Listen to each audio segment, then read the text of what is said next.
So today, because I will have used up most of your bandwidth already talking about liability, I just want to touch on what we call Section 1 coverages of a homeowner's policy. Now, you think, why do we need so many different kinds of homeowners policies? We have this, HO1, which really doesn't exist anymore, HO2, which is also pretty unusual, HO3, a little more common, HO4, which is for renters, HO5, which is the broadest, HO6, which is for condominiums, and then HO8, which is for old houses that would cost more to fix than they would to buy brand new or to buy another one. So that's for really old houses. So each of these policy forms are sort of when you think about just a continuum of development over time. Each of these has a different purpose.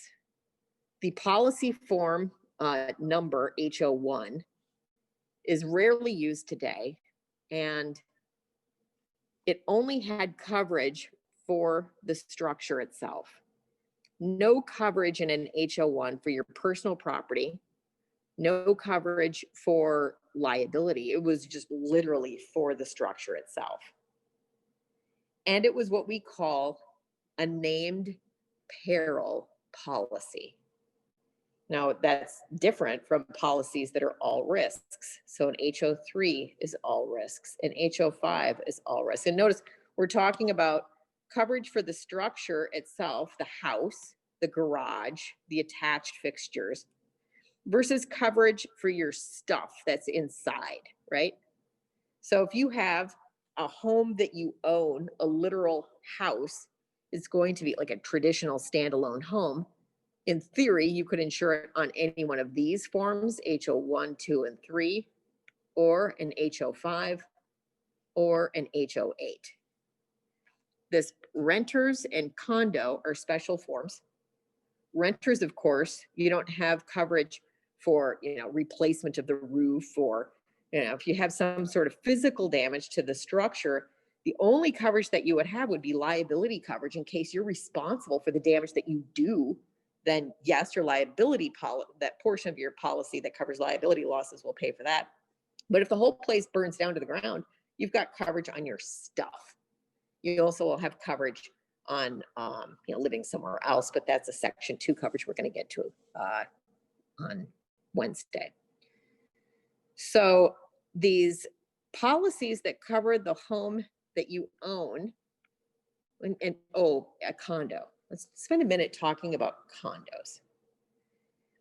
I don't know how familiar you are with condo ownership, but when you own a condominium, this could also be true as well of like a townhouse. Typically, what you are responsible for when you buy a condo is you own the inside of that space.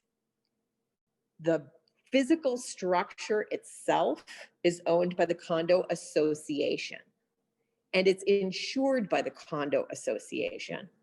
When you buy condominium insurance, what you are purchasing is coverage essentially from the drywall in. The appliances, the carpeting, the wallpaper, the curtains. So there's some coverage for the structure itself inside and all your stuff. It's a weird form of ownership. You don't own the land. You own the inside. So that condo ownership offers some structural coverage and also coverage on your property. The differences between HO1, HO2, HO3, HO5, and HO8 are really how we cover the house itself. Is it named perils? Or is it all risk? And when we say all risk, it's all risk with exclusions. So with a named peril policy, the policies that are included, fire, lightning, wind, hail, so damage that resulted from these perils, riot or civil commotion, aircraft, vehicles, smoke, vandalism or malicious mischief, theft, falling objects, Occasionally, they will add the weight of ice and snow or accidental discharge of water, and also some of these other pieces. But there's some policies that are limited to just those. They call them the 10 named perils because some of these are oftentimes bunched together. But anything that you see the little blue dot by, fire, lightning, wind, hail, explosion, riot or civil commotion, aircraft, vehicles, smoke, falling objects, those are the basic 10 perils. Oh, sorry, vandalism or malicious mischief and theft. Those are the basic perils that are covered on all of these for those that are covering structural damage. Now, when you have all risk coverage, all risk is much broader. Hey, you're covered for everything except these things. Concurrent causation losses. That's a little weird. But ordinance or law, losses as a result of ordinance or law. Earth movement, we're talking about earthquake. Water damage from flood, backup of sewer, or it's really, we don't want to cover flood. Power failure, neglect, war, nuclear hazard, intentional loss, like you did it on purpose. Government action or defective planning and design. So if your contractor did a bad job, that's not covered. So these exclusions can sometimes be put back on the policy with an endorsement. You could endorse a policy for earthquake damage. So when you think about these different policy forms, you're like, well, why would anybody want an HO2 or even an HO3? Because HO3 comes with named perils coverage on your personal property. Why wouldn't everybody want and purchase an HO5? Like, that's the best coverage. It's the most comprehensive. It's because you might not qualify for it. If your home isn't in good condition, if your electrical system is old, if you've got, if things look rickety, if your house was built in the 1920s and it would cost a fortune to rebuild it exactly as it is, then you won't qualify for an HO5. You have to have a certain quality of home before an insurance company is going to give you this good a coverage. Because you're probably not entitled to replacement cost coverage on your home if your home isn't in good shape to begin with. So that's why people have something other than an HO5. And they might say, look, if you want an HO5, you need to do all of this work. You've got knob and tube wiring in the house, which if you know what that is, bless you. Super old wiring that's really hazardous. And most insurance companies won't touch it with a 10-foot pole, but it would be very expensive to replace. So you might say, look, keep your HO5. Just give me an HO8, right? Leave me alone. And on a policy that has less coverage, you can get away with a house that doesn't have updated systems.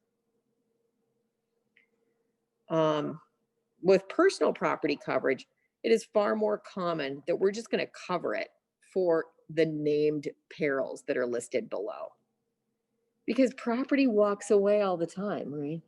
It's like your house sits there. And so there's a lot less, it's like, look, we know that you're probably going to take pretty good care of it. And it's not going to be subject to as much damage as your personal property, because it's not like you pick it up and leave it laying around. It's your house.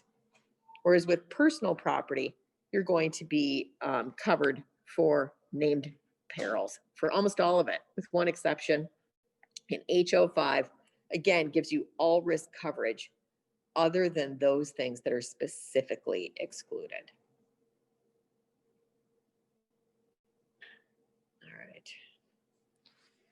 Let's take a look at. I didn't get that. Could you try again? No.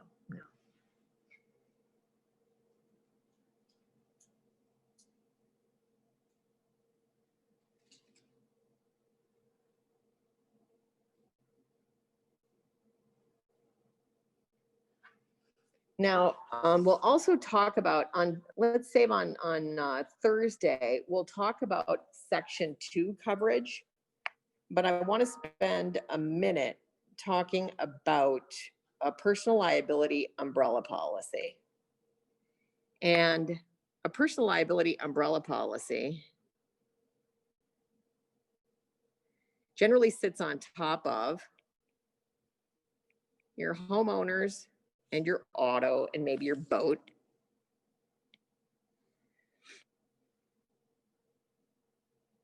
So if you have $300,000 worth of liability coverage on your house, and maybe you've got 250, 500 on your car, that's $250,000 worth of bodily injury liability per person, $500,000 worth of bodily injury coverage per accident, and maybe $100,000 worth of property damage liability.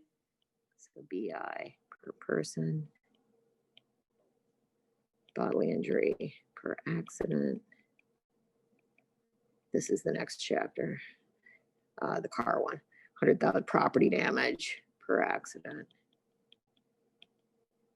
And then maybe you've got a boat with, let's call it $300,000 worth of liability. You can see some really bad boat accidents, obviously not with a sailboat, but and you might also have other recreational vehicles, but all of them have liability exposure. I mean, especially like an ATV has lots of liability exposure, potentially.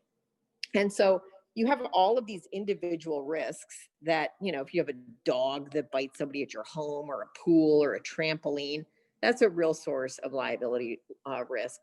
Your car just driving around is a huge liability risk. A boat is a liability risk if you've got passengers in the boat with you. And you could individually crank up each of these. Each of these you could raise the limits so that you'd have more coverage. A liability umbrella policy sits on top of all of them and adds an extra layer of coverage. Nowadays, I'm asking people to get $2 million worth of coverage at a minimum. $1 million used to be enough, but I don't know. To me, what you're really protecting is two things when you're buying a lot of liability coverage. One, you're protecting you and your future earnings. Because if you have a loss when you're young, you might not have a lot of assets, but your future earnings can be garnished until that damage is paid back. So you're really protecting future earnings. But bigger than that, I think you want to be in a position to pay for the damage that you might do. So it's not just about covering your, butt, so to speak, but it's, you're driving really heavy vehicles, screaming down the highway at 80 miles an hour occasionally. If you have an accident, you want to be in a position to be able to pay for the damage you might do to somebody. And I'll tell you, $250,000 is not going to cut it. That is not going to pay for the financial loss that somebody might incur if you are responsible for somebody's death or maybe their permanent injury. $250,000 will not even touch it. And it might be that $2 million won't even come close, certainly depending upon what might happen. But it's a start. And having $2 million worth of personal liability umbrella coverage is dirt cheap unless you have a bad driving record, and then it's going to be super expensive. So a personal liability umbrella policy is an efficient way of adding extra liability protection on top of everything that you own. And the smart move is to have everything insured with the same company. So then there's no question who owes what and this coordination of coverage. Now, it is only for liability. Sometimes people misunderstand and they're like, that umbrella policy, that 2 million, that's like covers like me, right? Like my car, maybe or my house, if there's not enough like coverage A on my house and maybe I have a total fire. Well, no, it has nothing to do with that. It is 100% for liability claims, damage that you are responsible for. And that limit, whatever it is, 1 million, 2 million, sits on top of what you have. So instead of having just 300,000 on your home, if you buy a $1 million policy, you'd have 1.3 million on the house. You'd have 1.25 million per person for bodily injury liability on the car. You'd have 1.3. So it's added on top of those underlying policies. And that coverage is to pay the claim in the event that you have a very expensive lawsuit and the insurance company pays for, hopefully really, really good defense for you. That comes out of the company's pocket. That is not part of it's not eating up any of your limits at all. I'm pretty passionate about getting personal liability umbrella coverage. Hopefully, most people will likely never need it, but it is awesome to have if you ever have a loss, because you just want to make sure that you don't have to worry about your limits being blown through as a result of a bad claim. Now, one other coverage that you can add to an umbrella liability policy, and this will seem a little bit counterintuitive, is some of these numbers that I've put up here. Let's get rid of this. If you are ever in your vehicle and you get hurt by someone that doesn't have any or doesn't have enough liability coverage to pay for the damage that they do to you, you can also have uninsured and underinsured motorist coverage on your car. In fact, in Wisconsin, you are required to. So let's not focus on the boat, although I'm sure you can have uninsured and underinsured boater exposure. But on your car, you're going to have at most the same limits that you have for liability. So again, you might have uninsured and underinsured motorist coverage. And what we're saying here is if you get rear-ended by somebody, and let's say you're hurt bad, and the person that rear ends you either doesn't have any or they don't have enough coverage to pay for the damage that they do to you, then you can go to your own policy and essentially present the claim to your own insurance company. And you can say, hey, look, this guy had no coverage.